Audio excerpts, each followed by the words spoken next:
Good morning everybody and welcome to Nifty Noodles Crafting Tuesday morning live stream. And I thought I was going to get a day without glare and shadow, but the sun has just this minute come out and I'm not complaining that the sun's out. However, it plays havoc with videoing and photographs. I hope that I'm going to get a few people watching today. Hello Anita, thank you for joining today. I do know that I have 2 or 3 regular watchers who unfortunately have other things on at the moment. A little bit of car servicing, and unfortunately Caroline's cat needs to go to the vet, so we hope that her cat is okay. Hello Jane. Today we're on Christmas, and I think most of you will know that by now for me it is never ever too early for Christmas. Good morning Liz, and merry days to you. I know that it's probably still, well, it is 10 months to Christmas. Easter is about a month or so away. Mother's Day will be 2 or 3 weeks away. But for me at the moment it's going to be Christmas every week because I am behind. Oh, hello Caroline. Have I got it wrong? I thought, Caroline, you were taking your cat to the vet this morning. I might have got it wrong, sorry. Hello Julia. So anyway, this morning we're on a Christmas card. It's a slimline Christmas card and it's a standout fold out Christmas card. It's very difficult sometimes to show this type of card on the camera. However, it's a bit of a stepper type of card, and you can see there we've got different steps on it, so the card will open out. So I have actually decorated both sides of this card. As it stands up, it's difficult for you to see that. It may be that somebody displays it and you see what I'd say is the back side of the card, but I think most people would stand it up and it will look something like that when it's displayed or on a window ledge or something. So for my card that I practiced on, just have a quick look. Hello Miriam, Gail, hi Elizabeth. And back to the card.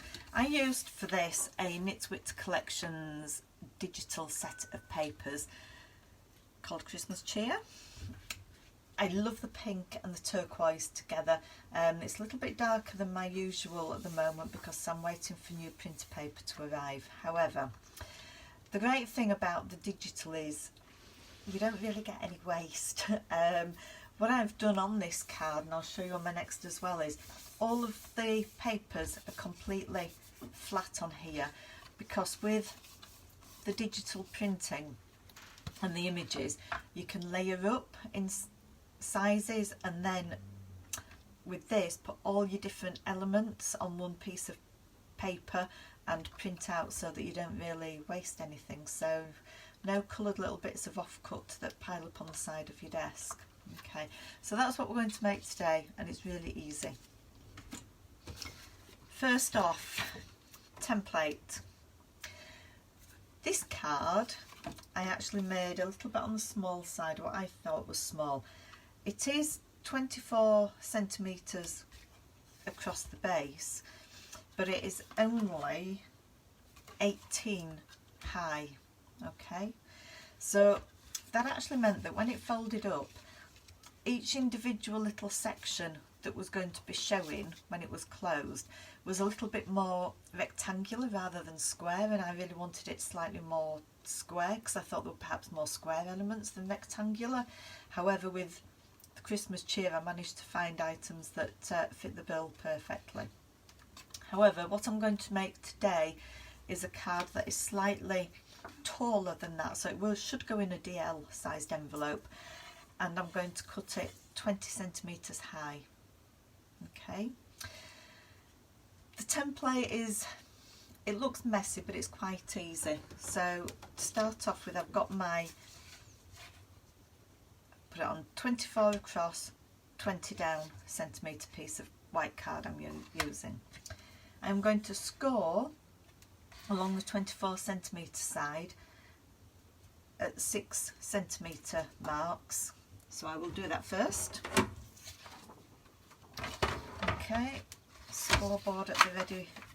I think last week I worked in inches. Today, no, actually I didn't because I was stamping last week, but I switched between inches and centimetres. Hello Gail, hello Linda, hi Mary, hi Moira. Apologies if I've not said hello, I can't see all the comments all the time. So I am scoring along the 24cm side at 6, 12 and 18, okay, as per the template. Okay.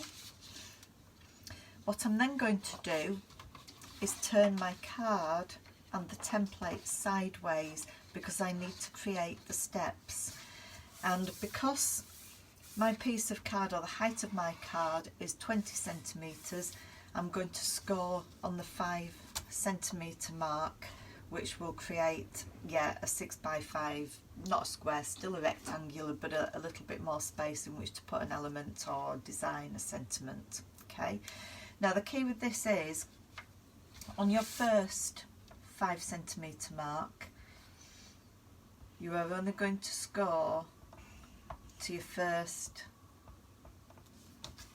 6cm score line. At the 10cm, you're going to score down to the second score line at 12cm.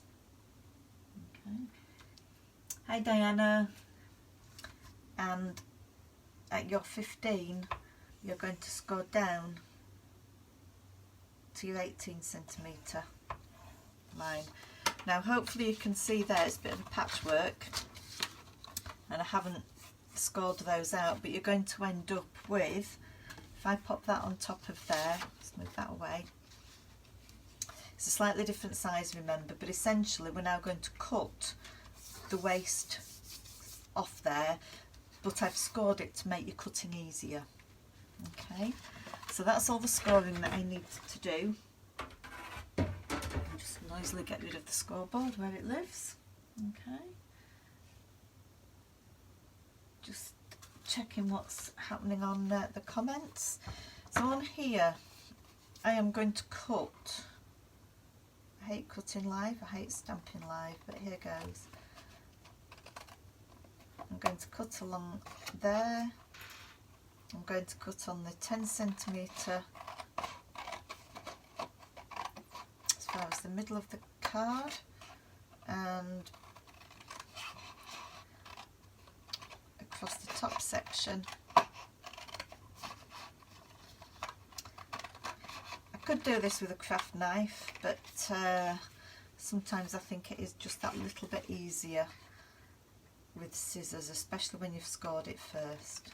Okay, and then from the top, so I've got my piece of card upside down now, so I've got it that way round on the template. Okay, so that's now the longest and the back section of the card. I'm going to cut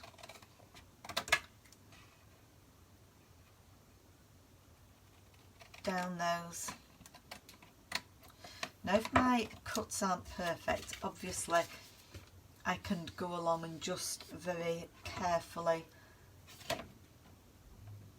cut off any bits that have gone slightly askew, but essentially that is the shape you're going to end up with. So you've got flight of stairs. Okay. Fold wise, we're going to valley and give it a right good old burnish, and then mountain,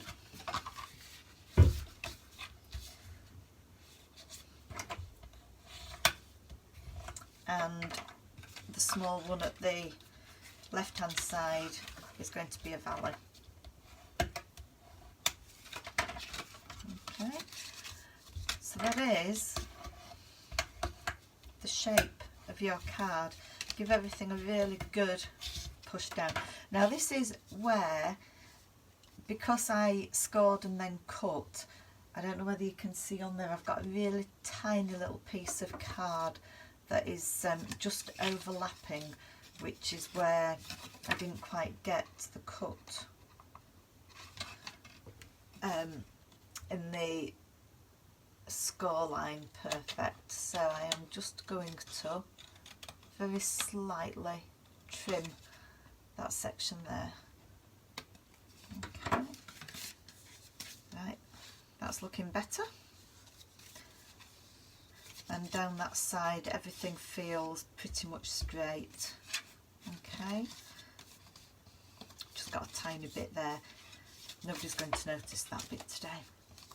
Okay, so there is my card blank. Okay, I'm looking for the Blue Peter section that I made earlier. Okay, it's going to be a quick one today because I have pre-made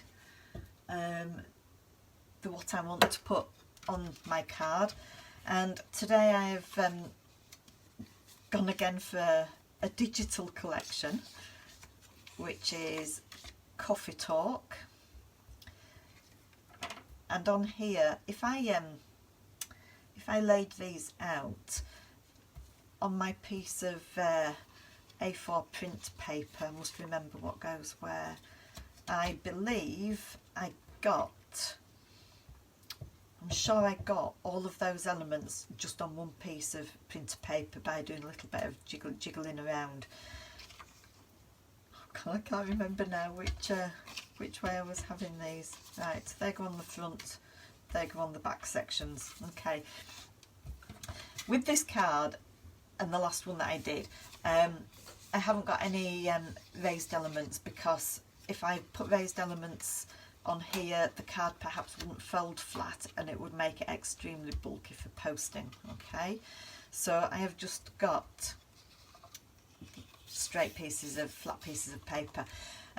Anybody that hasn't got into the digital printing and making their own cards from that, there are, if I count them up, the very dark brown was the first layer, and I've put on top of that the blue, 2 layers, the paint chip went on, the flowers went on, the little sentiment and the bow. So I've actually got 6 layers of different things there. But the great thing is you can just make things up that you want, use the elements that you want, make them any size you want, turn them round, and I just love playing around with that. Love it. I do everything in Word, just on a Word document, and it's find it quite easy. It's nice and therapeutic as well. So I ummed and ahed for absolutely ages before joining the world of digital card making, but I can now certainly recommend it. So that is going on the back of there. Okay. Hi Natalia.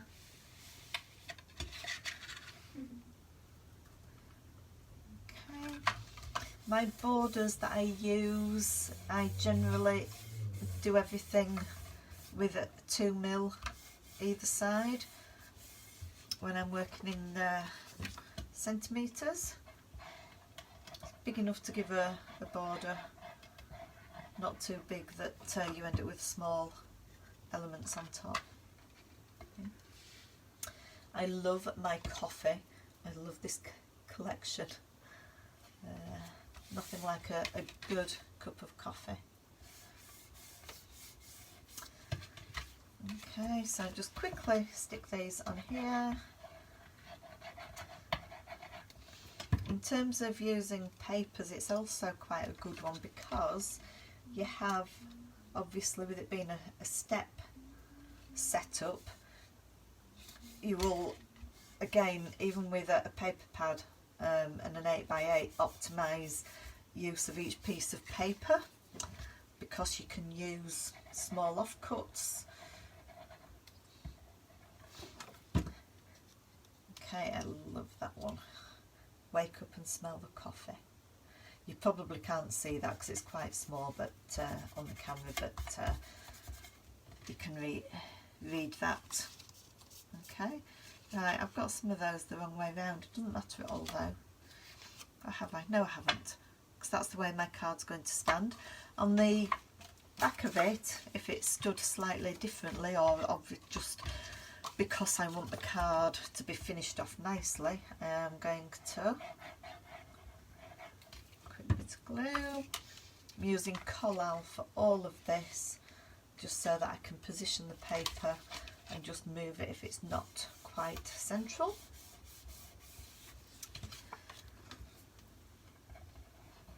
And oops, oh gosh, right, okay, glue alert on there. Stick that on there first. Let's mop up the glue. Great thing about collal as well is then if you get to it quickly and just give it a good rub, it just peels right off and there's no residue left on there now. Okay. I love these. You see on these images here, I'll just show you in just one second. Okay. Let's take this one for example. The images that I used there was that cup, and to me it was a bit the wrong way round unless you're left-handed because the handle's at the wrong side, but I've put that on the top and then flipped the image for the bottom, added the swirls of coffee steam coming out, and then individually resized and placed the coffee beans in different places. So on this one here, I've got 3 coffee beans, but the different sizes, and they're all in slightly different positions. I've turned them around so that the little groove on the top of the coffee bean is facing a different way, and that is the beauty of your digital card making, because you can chop and change, and nothing's really a mistake, is it, when you're making cards? But you can chop and change, see what it looks like, change your mind, and you've nothing lost. So that is the first card that I was going to show you today. Oh, Natalia, having your coffee now. I made one a while ago, but it's gone cold now. I'll have to make another one in a minute when I've finished. Okay, adore good coffee. Yeah, we all adore, well, most of us adore a good cup of coffee. On the back, I've left that blank for writing a sentiment. In reality, if I'd been making more cards than this or designing more digital images, I would have gone on another sheet of paper, and I might still put a coloured piece on the back of there just to finish the card off properly. But I was wanting to optimise, when I was doing it, the use of my piece of printing paper, my photo paper. Okay, if you will bear with me for a couple of minutes longer, this is one I made earlier, of course. Card blank already done. It'd be so easy to make and cut out quite a few of these at the same time, and then you've got a stock of them, and it's very easy then to just pick out a different set of papers, different stamps, and away you go. Okay, but I'm behind on Christmas cards, so I decided that Holly Hobby would probably look very nice on one of these cards. So I have prepared with the gorgeous Holly Hobby papers. I've matte and layered, so I've got red cardstock, Holly Hobby paper, and then taken one of the tags, added a little bit of jute, I think it's jute string on the top, glued it all together first, and just, that took me a while. The thing with using a kit, which is so wonderful, is the choice that you have, and I'm not very good at making those choices in terms of which paper do I use, which topper do I use, which topper looks best with this, what colour should I do that. And I don't know about any of you, but for me, I can sit and look at a set of papers for goodness knows how long before actually cutting anything or deciding what I'm going to use. And that is what takes my time, not the cutting, the gluing, it's just the sitting and thinking time that really gets me. Hi Sue, don't think I said hello to you earlier. Okay, on this piece here, because it is a piece with holly on and I couldn't decide what image to use, I had a random die that cuts out 3 pieces of holly together, so I thought I have used the green holly paper from the Holly Hobby paper pad, but I just thought it worked quite well. Again, this piece here is one of the tags with just a matten layer again. I think I've tried to choose different papers for all sections. Again, another tag from the die cuts. Again, a holly border, so I've teamed that with a little mini tag that's got a bit of holly on.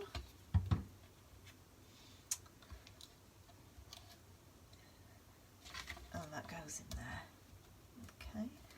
For the what I call the back of this, I'll show you the finished card in a second. I have another small element on there. I actually cut that one down a little bit. It was a lot longer than that, and it had rounded edges, but I wanted it to fit in there. So again, I used to be somebody who would look at the elements, and if it was shaped, think, right, what am I going to do with that? How do I fit it on the card? What do I work around it? And then I realised that you could actually cut the die cuts down. It was a bit of a hard thing for me to do, but once I realised that I could cut them down and change shapes, it kind of like transformed the way I worked. But it took me a long time to actually make that first move. On this next section, I've matten layered again, but this is where the thought process I could not decide what to put on this one. So I used a random die and just cut out from small scraps of paper that were left from offcuts, and I have 3 different holly images. I love the papers that have the stripy presents on. Actually, I love all the papers, but yeah, I managed to get a little mini holly right in the middle of there. And then I used a little offcut from one of the sentiment sheets, the inserts, matten layered, and that's going to go on the back with space for me, if I write small, to actually put my Christmas greeting to somebody on there. Okay. So stick all that down. Okay, so hi Karen, you might have to catch up, Karen. I've nearly finished, but don't worry, thank you for joining us.